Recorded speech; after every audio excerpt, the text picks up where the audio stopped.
Bismillahirrahmanirrahim. Dear students, Assalamu alaikum. I am your teacher Shahzad Ahmed with chapter 2 atomic structure के साथ। आज जो हम टॉपिक पढ़ेंगे उसमें एटॉमिक स्ट्रक्चर की हिस्ट्री को डिस्कस करेंगे कि एटॉमिक स्ट्रक्चर कैसे डिस्कवर हुआ। या एटम का जो आज हमारे पास खाका है वो कुछ इस तरह बनता है कि एक एटम का सेंट्रल पार्ट होता है जिसको न्यूक्लियस कहा जाता है, और इस न्यूक्लियस ये जो न्यूक्लियस है इसके अंदर बुनियादी दो पार्टिकल्स होते हैं, एक प्रोटॉन और एक न्यूट्रॉन। और इस न्यूक्लियस की सराउंडिंग के अंदर इलेक्ट्रॉन्स होते हैं जो रिवॉल्वेशन में रहते हैं हमेशा, और कभी भी रुकते नहीं है, हमेशा रिवॉल्व होते रहते हैं। और ये टोटल 7 होते हैं। ये पहला शेल, दूसरा, फिर इसी तरह तीसरा शेल, चौथा शेल, पांचवा, छठा और 7। तो ये there are 7 shells around this nucleus. और न्यूक्लियस के अंदर जो पार्टिकल्स होते हैं that is proton which carry positive charge, neutron which is nil charge, और एक सराउंडिंग में जो इलेक्ट्रॉन रिवॉल्व होता रहता है वो इलेक्ट्रॉन होता है जिसके ऊपर नेगेटिव चार्ज होता है। फिर इसी तरह ये शेल 7 होते हैं। तो ये सारी हिस्ट्री में पढ़ेंगे कि ये कौन से एक्सपेरिमेंट से ये चीज़ें साबित हुई थी, ये चीज़ें प्रूव हुई थी कि एक न्यूक्लियस होता है, एक प्रोटॉन होता है, एक न्यूट्रॉन होता है, फिर इलेक्ट्रॉन होता है। तो this whole history will be summarise in this chapter. जो आपकी कंसर्न है इसमें, वैसे तो ये बहुत बड़ी डिटेल एक टॉपिक है, इसमें बड़ी एक सदियों की रिसर्च मुहित है, लेकिन हम जो आपसे डिस्कस करेंगे वो सिर्फ जो आपकी बुक का हिस्सा है जिसमें डिस्कवरी ऑफ इलेक्ट्रॉन, प्रोटॉन और न्यूट्रॉन की बेसिक प्रॉपर्टीज़ को हम डिस्कस करेंगे, और उसके बाद Bohr atomic theory Bohr atomic theory discuss की जाएगी इंशाल्लाह। तो आइए स्टार्ट करते हैं। जो एटम का जो सबसे पहला जो कॉन्सेप्ट दिया गया था जो एटम के बारे में, ये साइंटिस्ट था डेमोक्राइटिस। साइंटिस्ट नहीं था basically, he was a philosopher. Democritus इसका नाम था, और ये हज़रत ईसा अलैहिस्सलाम से भी तकरीबन इसका जो टाइम पीरियड बनता है वो बिफोर क्राइस्ट, तकरीबन 450 ईयर्स बिफोर क्राइस्ट इसका टाइम पीरियड था। ही वाज ए फिलोसोफर, और इसने ये कॉन्सेप्ट दिया था कि अगर हम मादे को, कोई भी चीज़ अगर हमारे सराउंडिंग में कोई भी चीज़ अगर ले लें, कोई लकड़ी ले लें, कोई पत्थर ले लें, कोई ज़मीन ले लें, कोई पानी ले लें, और उसको हम तोड़ना शुरू हो जाएं, तो उसको तोड़ते तोड़ते एक छोटे में छोटा ज़र्रा ऐसा निकलेगा जिसको हम मज़ीद नहीं तोड़ सकेंगे। मीन्स के उस ऐसे ज़र्रे पे एक जाके कहानी ख़त्म होगी जिसको मज़ीद ब्रेक नहीं किया जा सकता। और उस ज़र्रे को इसने नाम दिया था आटोमोस। ये ग्रीक था, और ग्रीक वर्ड आटोमोस, उसने उस ज़र्रे के लिए जो लफ्ज़ यूज़ किया वो यूज़ किया आटोमोस। और इसी पर आटोमोस से वर्ड एटम ड्राइव हुआ। एटम जिसको हम आज एटम कहते हैं, ये भी उस आटोमोस वर्ड से ड्राइव हुआ। एटम लफ्ज़ के मायने क्या हैं? ए का मतलब होता है नॉट, और टॉम का मतलब होता है कट एबल या डिवाइडेबल या डिविजिबल। मीन्स के ऐसा ज़र्रा जिसको मज़ीद डिवाइड ना किया जा सके, या अनडिविजिबल पार्टिकल हो जिसको मज़ीद तकसीम ना किया जा सके, उसको कहा जाता है एटम। अगर आपको उर्दू में पूछा जाए कि एटम का क्या मतलब है, तो वो आप इसमें बताएंगे कि वो ज़र्रा जिसको मज़ीद तकसीम ना किया जा सके, जिसको मज़ीद तकसीम ना किया जा सके,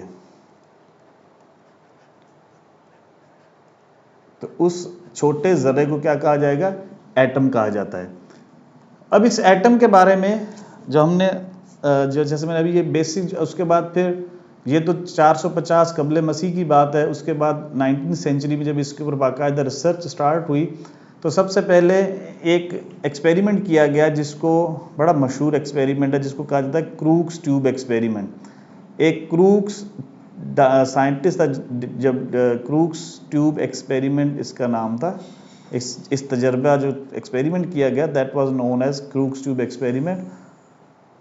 ठीक, और ये W Crook was the scientist जिसने ये ट्यूब डिज़ाइन की थी, और जिसने एक सीरीज ऑफ एक्सपेरिमेंट किए। सिर्फ एक एक्सपेरिमेंट नहीं था, बहुत सारे एक्सपेरिमेंट किए, और फाइनली उसने ये प्रूव करने की कोशिश की कि इसमें इसने मुख्तलिफ चीज़ें डिस्कवर की। तो आए हम सबसे पहले इस क्रूक्स ट्यूब एक्सपेरिमेंट को स्टार्ट करते हैं कि किस तरह स्टार्ट हुआ था और इसमें क्या क्या चीज़ें डिस्कवर हुई थी।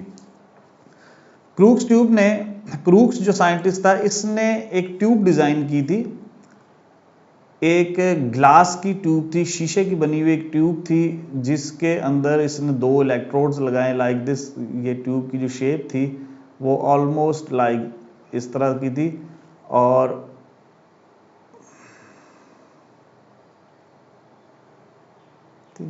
इसमें उसने 2 इलेक्ट्रोड्स लगाए। इलेक्ट्रोड्स यानी कि मेटल के बने हुए इलेक्ट्रोड्स थे, एक पॉजिटिव एनोड और दूसरी तरफ नेगेटिव कैथोड, और उसको उसने बैटरी के टर्मिनल के साथ कनेक्ट कर दिया। पॉजिटिव कैथोड को, पॉजिटिव जो एनोड जो इलेक्ट्रोड थी उसको हम एनोड कहते हैं, और दूसरी तरफ नेगेटिव इलेक्ट्रोड थी that was known as cathode.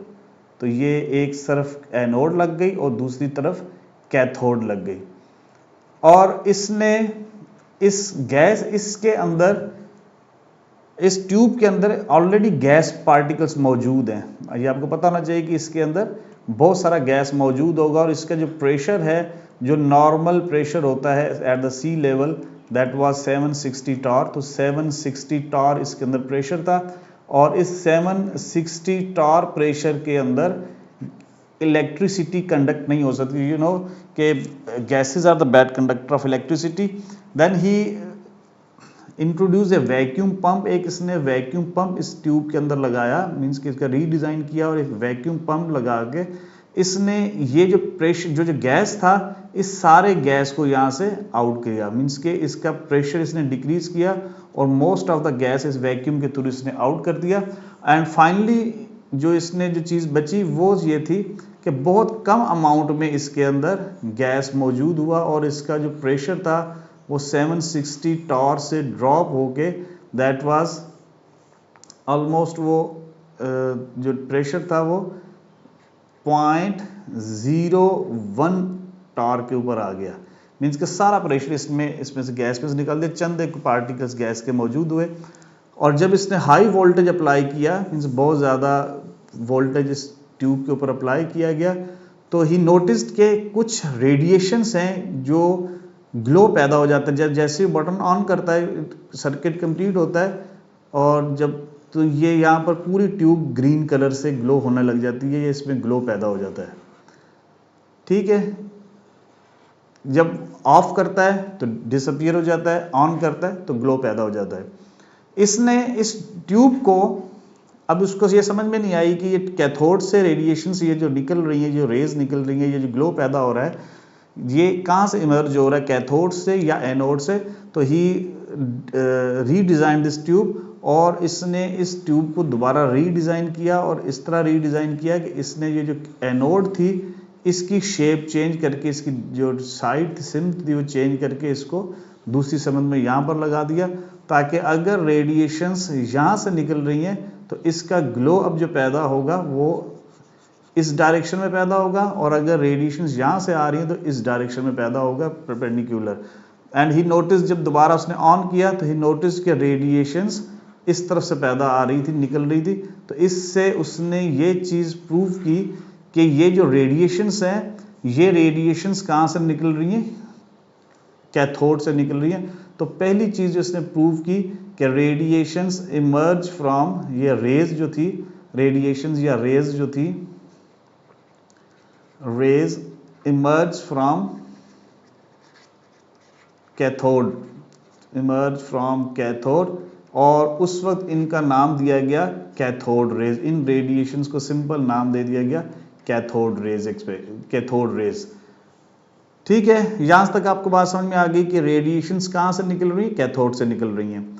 फिर इसने इस ट्यूब को दोबारा रीडिज़ाइन किया और कुछ मज़ीद एक्सपेरिमेंट करने की कोशिश की, और इस सबसे पहले जो एक्सपेरिमेंट इसने किया वो ये किया कि इस जो ट्यूब थी, जो ग्लास ट्यूब बनी हुई थी, इसकी सराउंडिंग के अंदर इसने इलेक्ट्रिक फील्ड लगा दी। मीन्स कि यहाँ पर एक electric high voltage electric field का लगा दिया, जिसके ऊपर पॉजिटिव था, और उसको कनेक्ट कर दिया दूसरी तरफ आके नीचे की तरफ दूसरे एक टर्मिनल के साथ, लाइक दिस।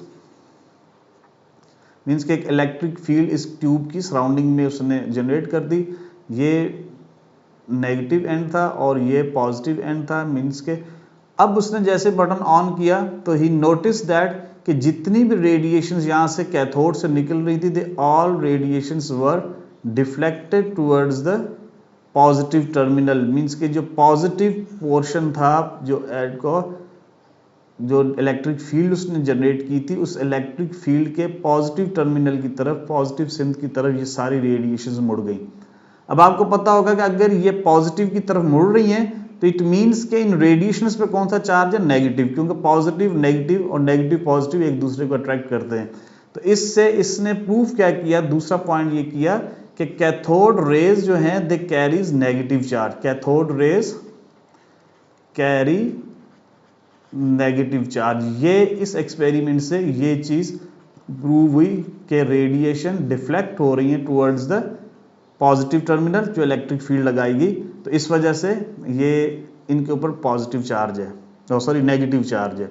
फिर सेम एक्सपेरिमेंट इसने क्या किया कि इस इलेक्ट्रिक फील्ड को ख़त्म करके और यहाँ पर मैग्नेटिक फील्ड जनरेट की गई, और मैग्नेटिक फील्ड का भी रिजल्ट यही निकला कि मैग्नेटिक फील्ड में भी ये प्रूव हुआ कि ये जो रेडिएशंस हैं, ये जो पॉजिटिव इनके ऊपर नेगेटिव चार्ज आता है, ये इससे भी यही वाली चीज़ साबित हुई। जो इलेक्ट्रिक फील्ड लगाई तो इसने दो मैग्नेट लगा दिए दोनों अतराफ में, नॉर्थ और साउथ पोल, तो इसने अगेन ये जो डिफ्लेक्ट हो गई, ये रेडिएशंस दोबारा इस तरफ डिफ्लेक्ट हुई, जिससे ये साबित हुआ कि इन रेडिएशंस के ऊपर पॉजिटिव चार्ज है, सॉरी नेगेटिव चार्ज है। तो cathode rays carries negative charge, ये प्रूव हो गया।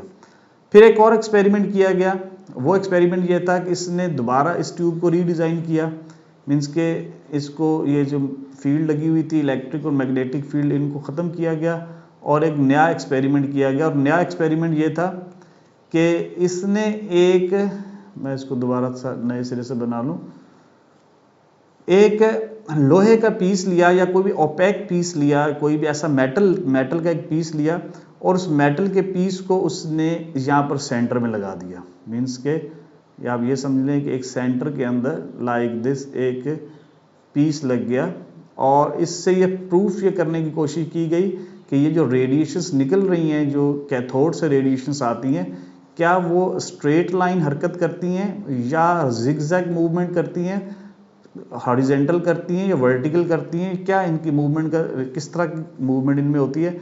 तो जब इसने ये लगा के जैसे बटन ऑन किया तो ही नोटिस दैट कि कुछ रेडिएशन तो क्रॉस हो गई और पीछे जाके टकरा गई, और कुछ रेडिएशन जो इस मेटल पीस से टकराई वो यहीं पर स्टॉप हो गई, मीन्स कि इसको क्रॉस नहीं कर सकी। लेकिन जो चीज़ इसने नोटिस की वो ये थी कि इसके ये जो मेटल का पीस लगाया, इसके बिल्कुल बिहाइंड ऑन दिस साइड एक इसी तरह का एक जो शैडो है वो कास्ट हो गया, मीन्स के ये जो पीस लगाया गया था इस पीस का बिल्कुल बिहाइंड एक इसके शैडो कास्ट हुआ। इस शैडो कास्ट एक्सपेरिमेंट से प्रूफ जो इसने जो कंक्लूजन निकाला वो ये था कि दीज रेडिएशन या these rays, these cathode rays travel in straight line, these cathode rays travel in straight line. तो इनको उसने ये प्रूव किया कि ये radiation basically straight line move करती है। अगर ये स्ट्रेट लाइन मूव ना करती होती या इनकी मूवमेंट का कोई और मैग्नीट्यूड होता तो ये जो कास्ट हो रहा है, जो शैडो कास्ट हो रहा है, बिल्कुल इसके बिहाइंड ये कास्ट यहाँ पर ना होता। अगर ये किसी और तरीके से आ रही होती तो ये शैडो कहीं किसी और जगह पे कास्ट होता, इसके बिल्कुल एग्जैक्टली बिहाइंड कास्ट ना होता। तो इस एक्सपेरिमेंट से ये तीसरा पॉइंट कंक्लूड किया गया कि this radiation basically travel in a straight line. फिर एक और एक्सपेरिमेंट मज़ीद इसी क्रूक्स ट्यूब में एक और इसका रीडिज़ाइन करके एक मज़ीद एक्सपेरिमेंट किया गया, और वो एक्सपेरिमेंट ये साबित करता है कि ये बेसिकली रेडिएशंस नहीं है, दे आर एक्चुअली पार्टिकल, और इनके अंदर काइनेटिक एनर्जी भी है और ये मूवमेंट भी कर सकते हैं। ठीक है, तो इसको मैं दोबारा आपको नए सिरे से दोबारा क्रूक्स ट्यूब को कंस्ट्रक्ट करते हैं कि this is crooks tube with vacuum pump. ठीक है, और इस क्रूक्स ट्यूब के अब इसके बारे में इन्होंने क्या किया कि ये एक यहाँ पर एक व्हील लगा दिया, छोटा सा पैडल व्हील यहाँ पर एक किसी तरीके से इन्होंने इस ट्यूब के अंदर में लगा दिया लाइक दिस। ये एक पैडल का व्हील है, और जब ये रेडिएशंस को ऑन किया गया और ये रेडिएशंस यहाँ से अब इस एक्सपेरिमेंट से साबित हुआ कि जब ये रेडिएशंस आ रही हैं तो basically these are not radiations, बल्कि ये छोटे छोटे पार्टिकल्स हैं, एक बीम है पार्टिकल्स का, एक स्ट्रीम ऑफ पार्टिकल्स है। जब ये हिट होती है और कुछ क्रॉस हो जाती हैं और जो इस व्हील पे लगी तो ये व्हील रोटेट होना शुरू हो गया, मीन्स कि इस डायरेक्शन में व्हील यूं घूमने लग गया। अगर ये रेडिएशंस होती तो ये व्हील को कभी भी घुमा नहीं पाती, क्योंकि रेडिएशंस क्रॉस हो जाती हैं या इसमें काइनेटिक एनर्जी नहीं होती। तो इनसे ये साबित हुआ कि basically these radiations are a particle in nature, और इस पार्टिकल की काइनेटिक एनर्जी भी है। जब ये स्ट्राइक हो रहे हैं इस व्हील के ऊपर तो they convert there kinetic energy into mechanical energy, और ये व्हील जो है वो रोटेट करना स्टार्ट हो गया।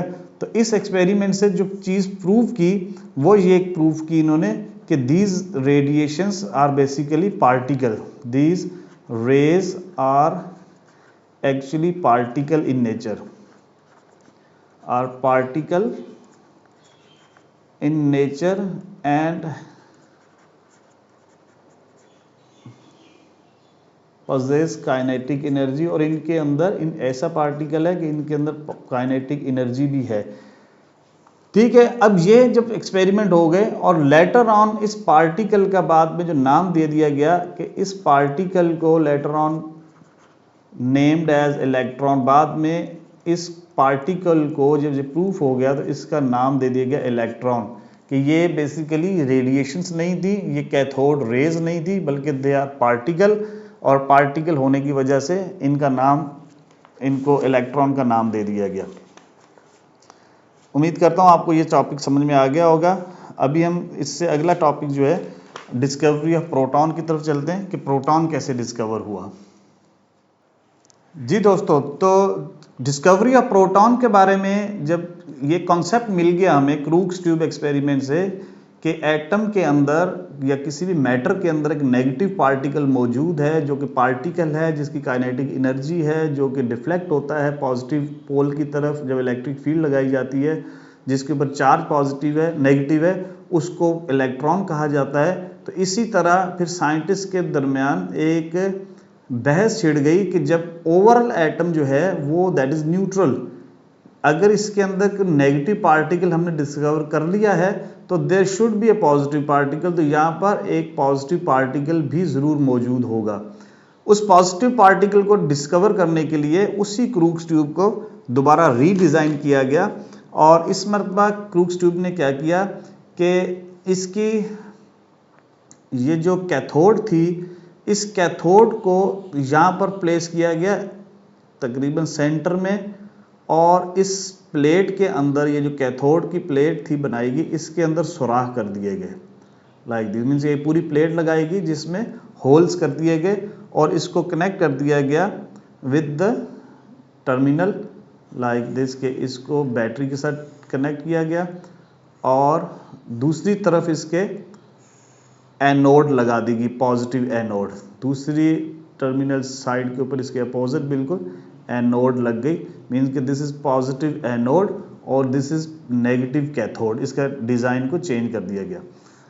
अच्छा, ये जो होल हैं इसकी बिल्कुल बिहाइंड ऑन दिस वॉल, ये जो बिल्कुल इसके अपोजिट थी, इसके ऊपर एक फ्लोरिसेंस स्क्रीन लगाएगी। फ्लोरिसेंस स्क्रीन बेसिकली जिसको कोई भी ऐसी फिल्म लगा दी जाती है, कोई ऐसा कोटिंग की कर दी जाती है जिसको जब कोई चीज़ रेडिएशन टकराएगी तो चमक पैदा होगी। क्या चीज़ पैदा होगी?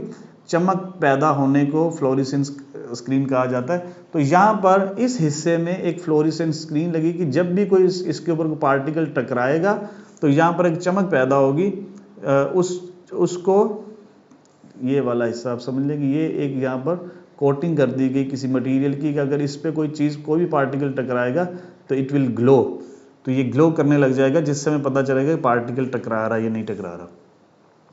अच्छा, इसको जब एक्सपेरिमेंट स्टार्ट किया गया तो ये जो कैथोड थी यहाँ से रेडिएशंस निकली, कैथोड से जैसे जो पहले निकल रही थी कैथोड रेज जिनको हम कह रहे थे, and they start travel towards the anode, और ये यहाँ से निकली और इन्होंने एनोड की तरफ मूव होना शुरू कर दिया। मीन्स के this radiations travel from cathode towards the anode, और ये जाके एनोड पे टकरा रही हैं, और पीछे यहाँ पर भी फ्लोरिसेंट स्क्रीन था, जब ये उस पर टकराती हैं तो ग्लो पैदा होता है।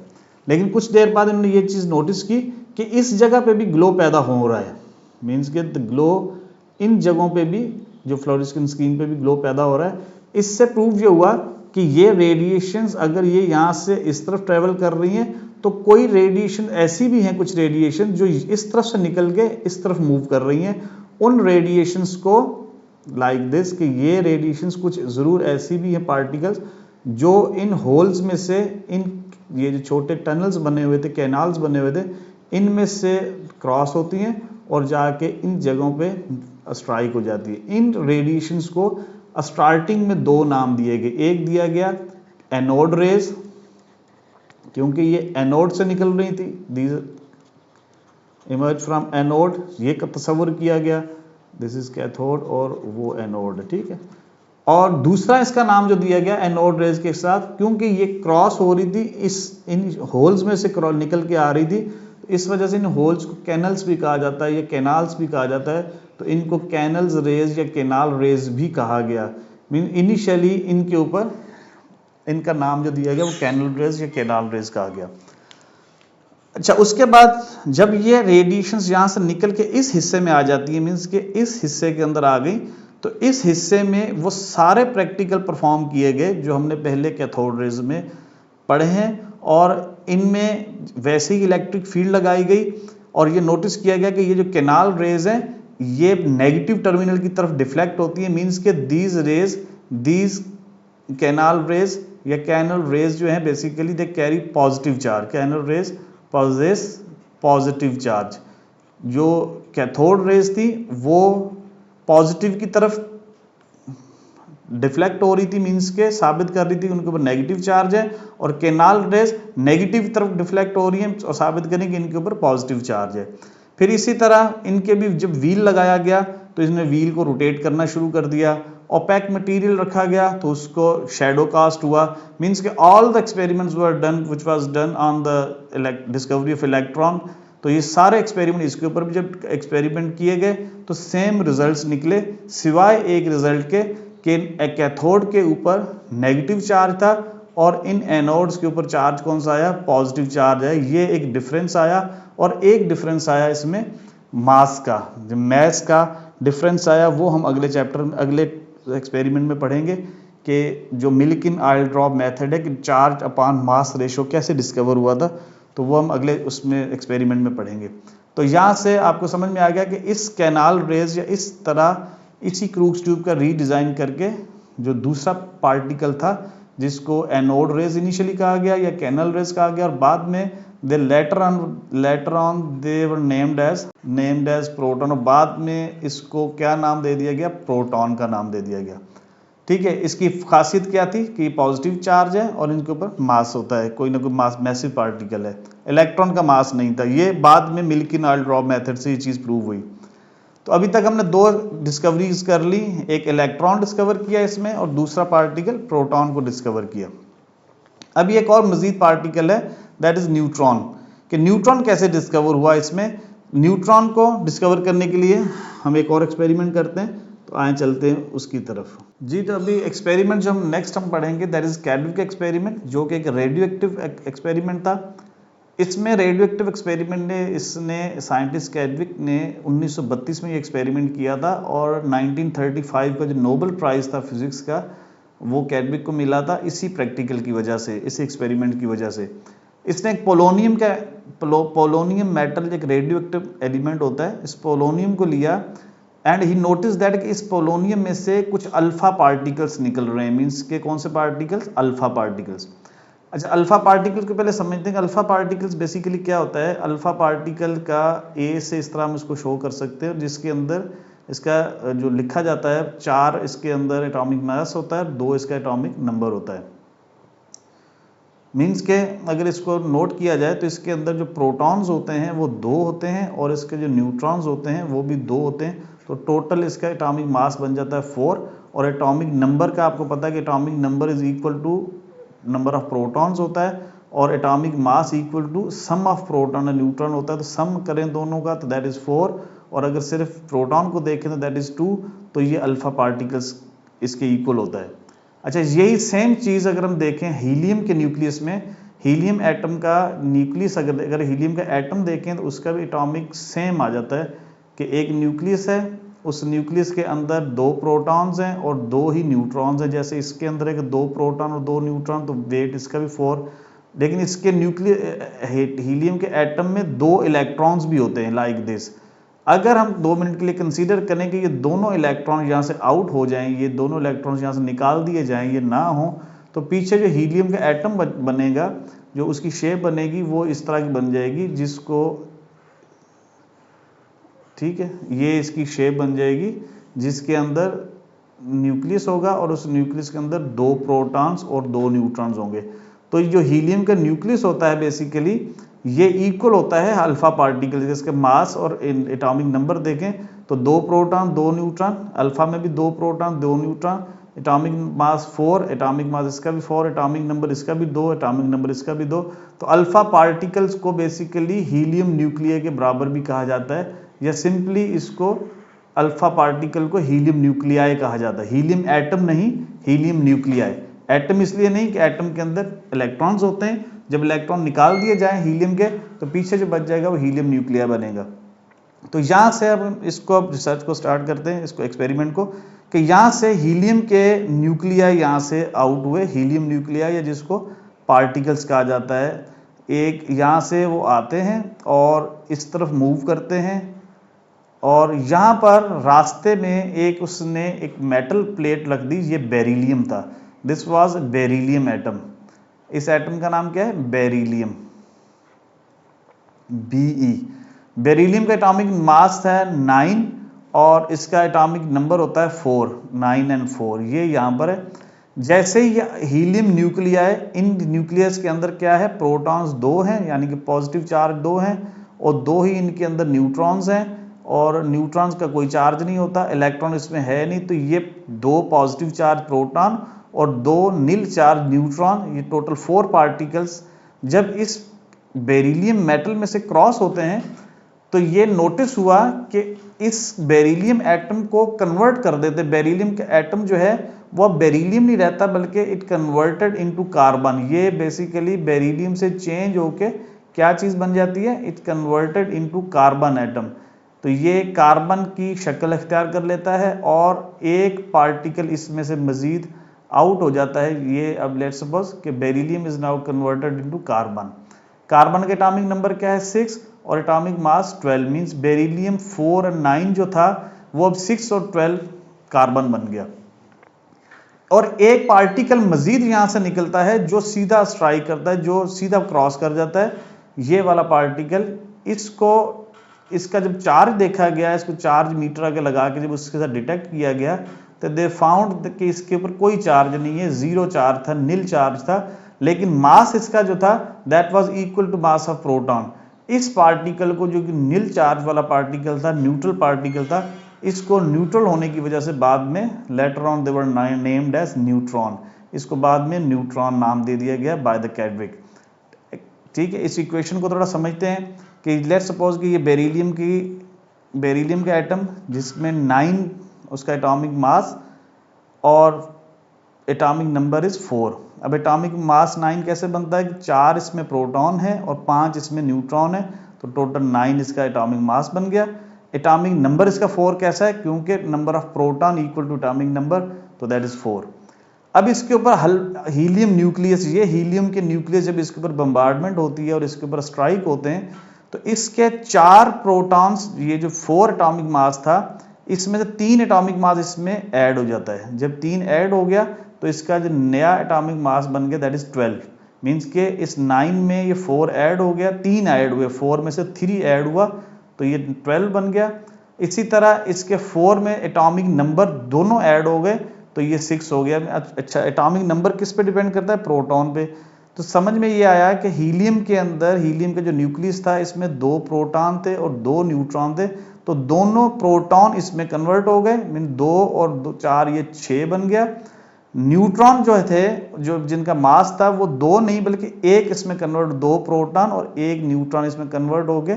4 को जब इसमें 4 में 3 ऐड हो गए तो ये 12 आ गया और 1 न्यूट्रॉन जो है वो आउट हो गया। इस इक्वेशन को यहाँ से समझें कि प्रोटॉन बेरिलियम में 4 न्यूट्रॉन 5, हीलियम में प्रोटॉन 2, न्यूट्रॉन 2। जब कन्वर्ट होके कार्बन बना तो कार्बन में प्रोटॉन 6 हो गए, मीन्स के 2 ये ऐड हुए और 4 ये ऐड हुए, तो ये 6 प्रोटॉन्स हो गए। न्यूट्रॉन इसमें कितने हो गए, 5 पहले थे, एक यहाँ से न्यूट्रॉन ऐड हुआ तो न्यूट्रॉन 6 हो गए, एक न्यूट्रॉन जो बच गया वो यहाँ से आउट हो गया, मीन्स के वो इसमें मजीद ऐड नहीं हुआ और ये क्रॉस कर गया इस बेरिलियम एटम में से, यूँ क्रॉस करके सीधा, और ये मीटर डिटेक्टर में जब गया तो इसने शो किया कि 0 चार्ज। इस तरह जब 0 चार्ज वाला ये पार्टिकल डिस्कवर हुआ और they were later on they were named as neutron, जो कि नील चार्ज है लेकिन मास इसका equal to mass of proton है। तो बाय डूइंग दिस एक्सपेरिमेंट ये साबित हुआ कि इस एक्सपेरिमेंट से न्यूट्रल पार्टिकल भी डिस्कवर हो गया, दैट इज न्यूट्रॉन।